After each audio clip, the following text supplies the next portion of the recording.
If there's one man who can help, if there's one man who can help,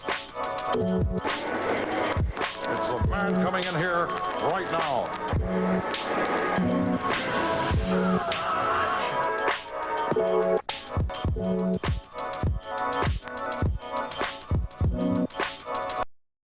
Hello everybody and welcome to another episode of the Fullmetal Alchemist fan guide for the 2003 FMA series, a part of a podcast made Fullmetal as part of Fullmetal Fridays. We're going to be reviewing roughly every episode of the Fullmetal Alchemist series from 2003 in conjunction with about one episode for every week of the year if we include the movies, so 52 episodes equals 52 weeks, though I may skip a Friday here or there. And you can expect those roughly every Friday or every other Friday around 9 o'clock p.m. Eastern Standard Time. Today we are reviewing episode 13, Fullmetal vs. Flame, which I think is pretty self-explanatory, in which we have Edward and Mustang facing off in a duel of sorts to test out their alchemical skills. A lot of little things kind of happen in this episode. The Elrics report back to Mustang after Lior and all their little adventures coming back to their home base. Kind of letting him know their investigation into the Philosopher's Stone has had some hiccups, but Mustang knows everything that they're up to. There's also a little subplot where we kind of learn a little bit more about some of the staff, and Sergeant Fury, who's more of a comic relief character, picks up a dog and is trying to get somebody in the office to take it, and nobody really wants it, which is an interesting parallel because Al finds this little cat, basically a baby kitten in the street, and tries to hide it, wants to take care of it, and he and Ed have a little bit of a argument about whether or not they have the ability or time to take care of it. So there's a lot of cuteness involving pets and responsibility that's kind of a subplot to this episode. Ed asks Mustang if he knows Marcoh, but Mustang denies it.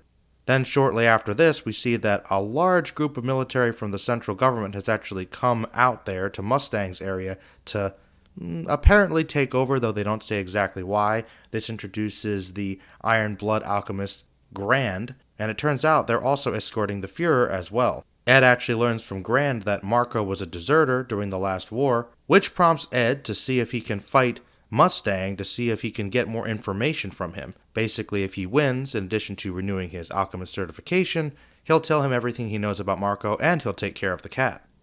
It looks like Mustang's actually winning and he's about to kind of deal the final blow to Ed, but then he gets sort of a PTSD flashback to the war when he was basically up against another combatant, one of the rebels, and remembers that he burned him alive in the battle, and he's kind of obviously haunted by a lot of the things he did in the war, so for a military man, he certainly doesn't like the idea of war.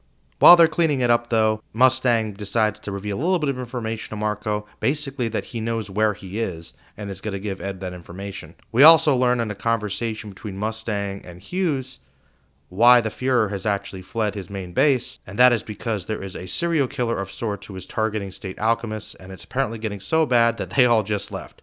And then it cuts to Scar, so he'll be introduced soon. My overall feelings for this one is actually a really good mixture of humor and drama, often dealing about the same subject matter, because dealing with the puppy and especially dealing with the kitten that they find, there is some little humor in there, but we see that there's a lot of little insight into the characters because we have this brief flashback, which is interesting, of Ed and Al, where Ed actually found a young kitten and had apparently asked their mother to take care of it, and I guess they were so poor that their mother said they couldn't take care of it, so it was clearly a sad moment, and now we see the parallel where Al is trying to take care of this innocent little thing, because that's just kind of his nature, he really wants to, but Ed's saying, hey, we don't have the time, we don't have the means right now to do it, so he's kind of being the bigger brother, being the responsible person and making those hard choices. Even though we know deep down he probably wants to do the same thing. So that's kind of another underlying theme of just a little bit of heaviness with the show. And I will admit, when they leave the kitten there, I guess probably it's some kind of adoption agency. It isn't really clear. They leave it by somebody's house, and Ed transmutes the little box into a baby carriage to make the kitten more comfortable. It was just, even that little scene was just really sad. So it's just once again showing how even with these cute little moments, it's kind of pulling your heartstrings. It's genuinely sad. The soundtrack definitely adds to it too. They've got the harmonica coming out every time they talk about the previous war with the Eastern Rebellion and the Ishbal Rebellion, and just Mustang thinking of just other combatant that he killed. And I'll remember thinking, like, okay, was it some little kid or something? No, it just looks like a normal soldier who was probably, a civilian at one point who just kind of picked up the rifle and joined the rebellion because I'm sure that We learn, not as much about it in this series, but of course the military kind of taking over another group of people's lands or oppressing them in some way, and it's just the other side of a conflict. We'll definitely see, I think one of the themes of the show is, that war is kind of terrible and there's a lot of collateral damage to it, and, is it necessarily the best resort to things, and who's really behind these big decisions, and is war really justified? Usually kind of motivated probably by greed or other more petty things, and certainly in Fullmetal Alchemist it probably seems to be that way. So we get this interesting hint about, Mustang early on in the episodes talking about how he has these ambitions to be Fuhrer, and thus far he seems like he is just kind of ambitious but arrogant, and a lot of people don't really seem to like him. I mean, a lot of the people on the sidelines are kind of booing him when he's competing with Ed. But we see the humorous side to him. I mean, he makes the joke about the miniskirts, which I'll admit I think is kind of funny, and he makes the joke about the dog, kind of just being really obedient to him. Okay, so there's little bits of humor that kind of humanize him, but then we also get these really somber, intense moments that kind of show, like a lot of the characters on the show, he's got a dark side and a dark past, and he's trying to reconcile and redeem himself, which I think a lot of the soldiers feel they are because they were in sort of an unjust war maybe on the wrong side.